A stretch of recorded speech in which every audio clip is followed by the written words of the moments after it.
আসসালামু আলাইকুম রহমতুল্লাহি ওবরকাতুহু। সম্মানিত দর্শক, বর্তমান সরকারের যিনি প্রধান উপদেষ্টা, তাকে নিয়ে আলোচনা সমালোচনা, পক্ষ বিপক্ষ, সম্মান মর্যাদা আর বিপরীতে বিতর্ক, কোনো অবস্থাতেই কোনো কিছু থামছে না। তিনি যা কিছুই করছেন এবং সব কর্মে তিনি তার মেধা, যোগ্যতা, কৌশল এবং সারা জীবনের যে সফলতা, অভিজ্ঞতা, প্রায় সবগুলোই তিনি ঢেলে দিচ্ছেন তার কর্মে। কিন্তু কেন যেন বরকত হচ্ছে না। অথচ তিনি নিজে বা তার সঙ্গে যারা এসেছেন উপদেষ্টা মণ্ডলীতে, সরকার পরিচালনায় তার সহযোগী যারা হয়েছেন, এই বাংলার জমিনে তাদের সবারই রয়েছে সুদীর্ঘকালের সফলতার কাহিনী, তাদের ভালো মানুষ হওয়ার যে গল্প এবং তাদেরকে নিয়ে বিভিন্ন রকম কল্পকাহিনী, তারপরে ইতিবাচক অর্থেই মিথ অ্যান্ড ম্যাথোলজি এটা রয়েছে। তো সেই মানুষগুলো রাষ্ট্র ক্ষমতার সর্বোচ্চ পর্যায়ে পৌঁছে গেছেন এবং তার সঙ্গে জনগণের যে নিরঙ্কুশ সমর্থন, এই মুহূর্তে যে সমর্থন এখনকার কথা বলা যাবে না, মানে আগস্ট মাসের ২০২৪ সনের ৫ তারিখের পর পুরো আগস্ট, সেপ্টেম্বর, অক্টোবর এই ৩টি মাস ধরে ডক্টর মোহাম্মদ ইউনূস এবং তার যারা সহযোগী সকলের প্রতি এদেশের ১৮ কোটি মানুষের বেশিরভাগ মানুষ, এমনকি কোটি কোটি আওয়ামী লীগের যারা লোকজন, তারাও যে সমর্থন দিয়েছিলেন, দোয়া করেছিলেন এবং সহযোগিতার হাত বাড়ানোর জন্য তারা ১০ পায়ে দাঁড়িয়েছিলেন। এই বিষয়গুলো ফিকে হতে হতে সকলে এখন হতাশার সাগরে নিমজ্জিত হয়ে গেছেন। অনেকে বলছেন, অনেকে বলছেন না, কিন্তু তাদের মন এবং মননে বারবার শুধু প্রশ্ন, এ কি হলো? এ কি করলাম? এমন তো হওয়ার কথা ছিল না। এখন আমার কি হবে? আমাদের কি হবে? বাংলাদেশের কি হবে? তারপর এ অবস্থা কতদিন চলবে? এ দুর্বিষহ অবস্থা চলতে পারে না। এই বিষয়গুলো কিন্তু মাঠে ময়দানে আলোচিত হচ্ছে। তো যখন এরকম আলোচনা হচ্ছে, ঠিক সেই সময়টিতে বাংলাদেশের একজন অত্যন্ত প্রথিতযশা সাংবাদিক, যিনি তার ক্ষুরোধার বক্তব্যের জন্যে, সাহস এবং মেধাদীপ্ত তার যে ব্যক্তিত্বময়তার কারণে সেই ২০০৭ সন থেকেই বাংলাদেশে সম্মান মর্যাদার একেবারে সর্বোচ্চ আসনে রয়েছেন জনাব নুরুল কবির। খুব ছোটখাটো একজন মানুষ, মানে আকৃতির দিক থেকে। কিন্তু যে পত্রিকায় তিনি সম্পাদনা করেন, সেটাও যে খুব বড় পত্রিকা তা নয়। কিন্তু তার ব্যক্তিত্বের কারণে দেখা গেল যে তার ছোট পত্রিকাটি নিউ এজ, এটি অনেক বড় বড় পত্রিকার চাইতেও বাংলাদেশে খুবই গুরুত্বপূর্ণ হয়ে আছে।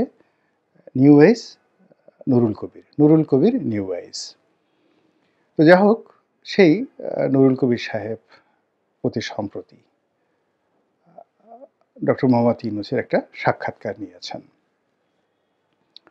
আমি খুব মনোযোগ সহকারে প্রায় পৌনে ১ ঘন্টার মতো সুদীর্ঘ সেই সাক্ষাৎকারটি দেখলাম, খুঁটিয়ে খুঁটিয়ে দেখলাম। এবং যত মনোযোগ সহকারে আমি এই সাক্ষাৎকারটি দেখেছি, গত ২-৪-১০ বছরে এমন কোনো সিনেমা, নাটক, ইতিহাস, তারপর ডকুমেন্টারি ফিল্ম, কোনো কিছুই আমি আসলে গত ১০ বছরে এতটা মনোযোগ সহকারে আমি দেখেছি বলে আমার মনে পড়ে না। অনেক আগে একটা সিনেমা দেখেছিলাম, 'দ্য বাইসাইকেল থিফ'। পৃথিবীর সর্বকালের সেরা চলচ্চিত্র। ওটা বোধহয় খুব মনোযোগ সহকারে দেখেছিলাম। এরপরে এই সাক্ষাৎকারটি আমি দেখলাম।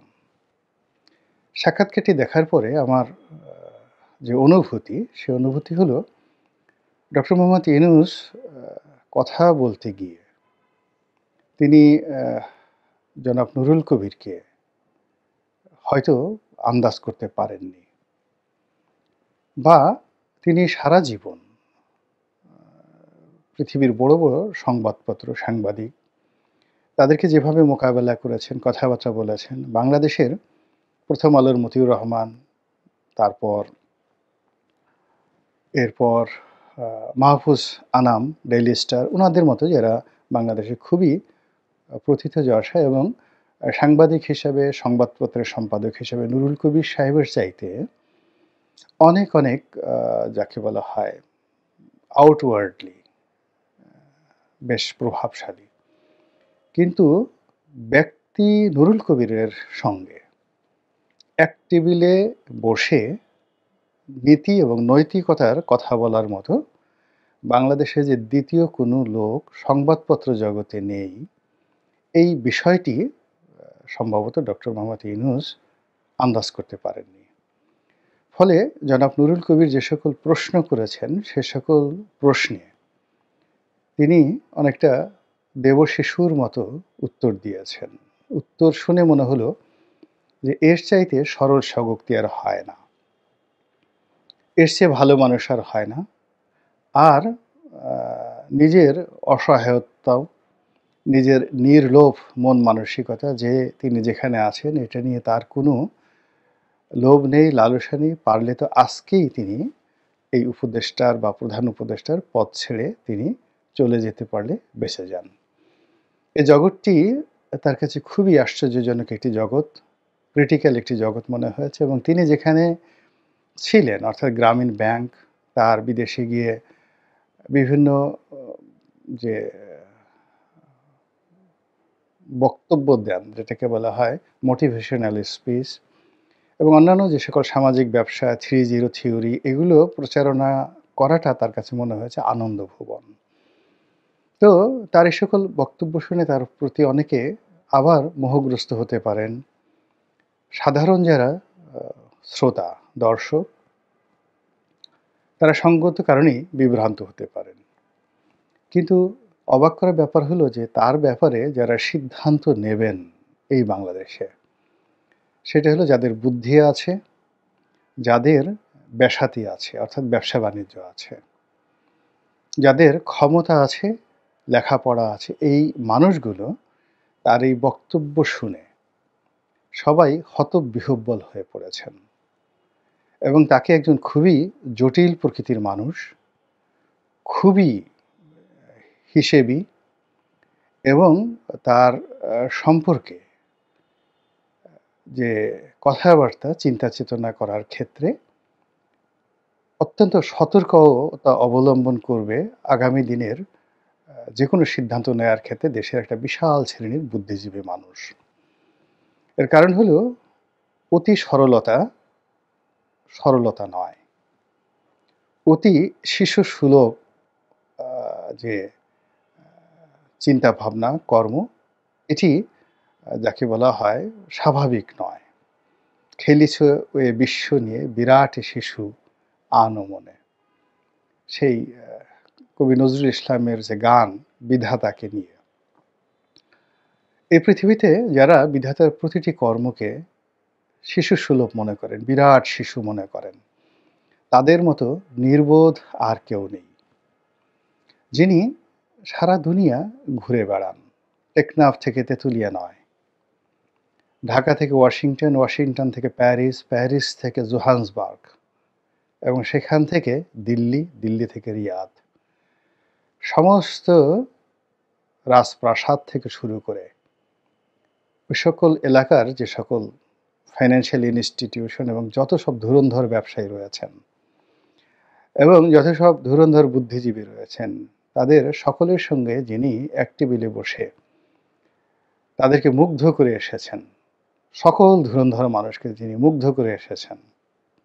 সে মানুষটি জীবনের পরিণত বয়সে এসে তিনি যদি বলেন, আমি রাজনীতি বুঝি না, প্রশাসন সম্পর্কে আমার কোনো অভিজ্ঞতা নেই। এরপর এখানে যারা রাজনীতিবিদ তাদের আচরণ তার কাছে খুবই আশ্চর্যজনক। তার সামনে এসে তারা মিষ্টি মধুর কথা বলেন এবং পেছনে গিয়ে কেন সবকিছু ভুলে যান, এই বিষয়গুলো তিনি যেভাবে ব্যাখ্যা করেছেন, এটি এত চমৎকারভাবে তিনি উপস্থাপন করেছেন, যেটি দেখে মনে হবে যে আমাদের পাক ভারত উপমহাদেশের যারা কিংবদন্তির অভিনেতা সঞ্জীব কুমারের অভিনয় দেখেছেন। দিলীপ কুমার রোমান্টিক নায়ক, কিন্তু অভিনয় যদি দেখেন তাহলে সেটা সঞ্জীব কুমারের অভিনয়। সেই অভিনয়কেও ছাড়িয়ে গেছে। কিন্তু সেই অভিনয়ে আমরা বিভ্রান্ত হয়েছি। সরি। তো সে অভিনয়ে আমরা বিভ্রান্ত হয়েছি, কিন্তু জনাব নুরুল কবির তিনি বিভ্রান্ত হননি। তার এ সকল অদ্ভুত জবাব শুনে, শিশুর মতো জবাব শুনে, ফেরেশতার মতো তার সততা দেখে মনে হয়েছে যে তিনি এতটা তড়িতাহত হয়েছেন জনাব নুরুল কবির, তিনি মুচকি মুচকি হাসার চেষ্টা করেছেন অথচ তিনি হাসেননি। স্পষ্টতই সাক্ষাৎকারটি আমি মনে করব যে বাংলাদেশের যে টেলিভিশন সাক্ষাৎকার বা ভিডিও সাক্ষাৎকারের ক্ষেত্রে এটি একটি মাইলস্টোন। আমি টিম সেবাস্তিয়ান তার খুব বিখ্যাত সাক্ষাৎকারগুলো দেখেছি, খুব বিখ্যাত সাক্ষাৎকারগুলো দেখেছি। তো বাংলাদেশের প্রেক্ষাপটে এরকম একটি দুর্লভ সাক্ষাৎকার আমাদের সকলেরই বারবার দেখা উচিত। সেখানে নুরুল কবিরের বডি ল্যাঙ্গুয়েজ এবং জনাব ইউনূসের বডি ল্যাঙ্গুয়েজ, কথার টোন, উত্তর, কাউন্টার উত্তর সব মিলিয়ে তিনি ডক্টর মোহাম্মদ ইউনূস সাহেবকে শুধু বাংলাদেশ না সারা দুনিয়ার কাছে যেভাবে তুলে ধরেছেন, it will B a good documentary film.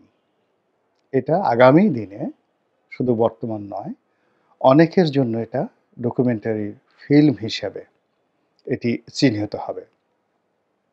এবং এ সকল যে ইন্টারভিউর কথাবার্তা, অর্থাৎ সেই অনুষ্ঠানে নুরুল কবিরের সঙ্গে যে কথাবার্তা হয়েছে, এগুলোর মাধ্যমে রাজনীতি, অর্থনীতি, ব্যক্তি এবং ব্যক্তির মন মানসিকতা, তার যে সাইকোলজিক্যাল মনস্তাত্ত্বিক যে বিষয়াদি রয়েছে, চিন্তা চেতনা রয়েছে এবং তার জীবনের যে জটিলতাগুলো রয়েছে এবং তার জীবনের অদ্ভুত সব সমীকরণ, যেটা হয়তো তিনি নিজেও কখনো কল্পনা করেননি, সেই কথাগুলো তার নিজের মুখ দিয়ে বের হয়ে এসেছে।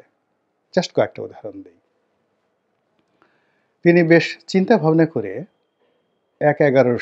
বিগত ১-১১ সময় একটি রাজনৈতিক দল করেছিলেন। এবার তিনি এসে নিজের অজান্তে বলেছেন যে ওটা এমনি একটা ফালতু বিষয় ছিল, জাস্ট বন্ধুবান্ধব বলেছিল তাই করেছিলাম। অ্যাজ ইট ইজ ছেলে খেলার মতো ঘটনা। ভালো কথা। তারপর যখন নুরুল কবির জিজ্ঞাসা করলেন যে সেই সময়টিতে আপনার বন্ধুবান্ধব যারা আপনাকে বিশ্বাস করেছিলেন এবং আপনার ডাকে সাড়া দিয়েছিলেন, তাদেরকে মাঠে ফেলে আপনি তো চলে গিয়েছিলেন তখন, তো এখন এইবার তো আপনি সফল হয়েছেন, তো এই সফল অবস্থায় আপনার এই বন্ধুবান্ধব যারা ওই সময়টাতে বিক্ষুব্ধ হয়েছিলেন, তারা এখন কি খুব খুশি? তারা কি আসেন আপনার কাছে? তো নিজের অজান্তে এখানে তিনি পারেননি। তার যে হিউম্যান সাইকোলজি, তার জ্ঞান, তার গরিমা, তার কৌশল, তার বুদ্ধি, প্রজ্ঞা, মেধা সব কিছু এখানে এসে তার ভিতরের যে অন্তর্নিহিত ইঞ্জিনিয়ারিং রয়েছে, সেটি একেবারে খোলাসা হয়ে গেছে। তিনি বলে ফেলেছেন যে তারা কেউ এখন আমাকে সমর্থন করেন না, কেউ আসছেন না এবং কেউ আমাকে বিশ্বাস এখন করেন না এবং তারা মনে করেন যে আমি যে কোনো সময় আবার চলে যেতে পারি। কাজেই আবার আমার সঙ্গে সম্পৃক্ত হয়ে তারা নতুন করে বিপদে পড়তে চান না। তো এইভাবে সরকার নিয়ে, উপদেষ্টাদের সঙ্গে তার বিরোধ নিয়ে, তার সহমর্মিতা নিয়ে, তার কর্মকাণ্ড নিয়ে, নিজের সফলতা নিয়ে, সরকারের সফলতা নিয়ে, ভবিষ্যৎ নিয়ে তিনি যে সকল কথা বলেছেন, যদি মানুষের মাথায় ন্যূনতম বুদ্ধি থাকে, বোধ থাকে, তাহলে মনে হবে যে বাংলাদেশের সবচেয়ে গুরুত্বপূর্ণ চেয়ারটিতে যে মানুষটিকে বসিয়ে রাখা হয়েছে, এটি এ জাতির সর্বকালের একেবারে নিকৃষ্ট একটি সিদ্ধান্ত। দ্বিতীয়ত, ওই চেয়ারে তিনি যতদিন থাকবেন ততদিন এ জাতি সবচেয়ে একটি ভয়ঙ্কর সময় পার করবে। ধরুন একটা ট্রেন, যিনি ট্রেনটা চালাতে পারেন না, তার হাতে ট্রেনের স্টিয়ারিংটা দিয়ে যদি সেই ট্রেনের যাত্রীরা বসে থাকে, হাজার হাজার যাত্রী বসে থাকে, তাহলে সেই ট্রেনের যে অবস্থা হয় তার চেয়ে কোটি কোটি গুণ ভয়ঙ্কর অবস্থা হয় জাতির যিনি রক্ষক, জাতির যিনি পরিচালক, জাতির যিনি নেতা, যিনি এই দেশ পরিচালনা করবেন, সেই পরিচালকের চেয়ারে যদি এরকম একজন দেবশিশু, এরকম একজন ফেরেশতার মতো পুত পবিত্র লোক বসে থাকেন এবং এইভাবে শিশুর মতো এবং ফেরেশতার মতো সহজ সরল কথাবার্তা বলেন, তাহলে আগামী দিনে কি ধরনের পরিণতি ডেকে আনতে পারে তার কিছু নমুনা গত 4 মাসে আমরা পেয়েছি। আর তার কারণেই জনাব নুরুল কবিরের মতো মানুষ তিনি কখনই এই ধরনের জায়গায় যান না এবং এই ধরনের সাক্ষাৎকার উনি কখনোই নেননি। কোনো ক্ষমতাশালী লোকের সাথে উনাকে কখনো বৈঠকেও বসতে দেখা যায়নি। তো সেই কাজটি তিনি যখন করেছেন, তার মনে হয়েছে যে কিছু বিষয় আছে জাতির সামনে এখন তুলে ধরা উচিত, সেটাই তিনি করেছেন। আপনারা যারা এখনো আবেগে গদগদ হয়ে আছেন, তারা এই সাক্ষাৎকারটি দেখতে পারেন এবং বিশ্লেষণ করতে পারেন। আল্লাহ আমাদের সবাইকে হেদায়েত দান করুন এবং হেফাজত করুন। আসসালামু আলাইকুম ওয়া রাহমাতুল্লাহি ওয়া বারাকাতুহু।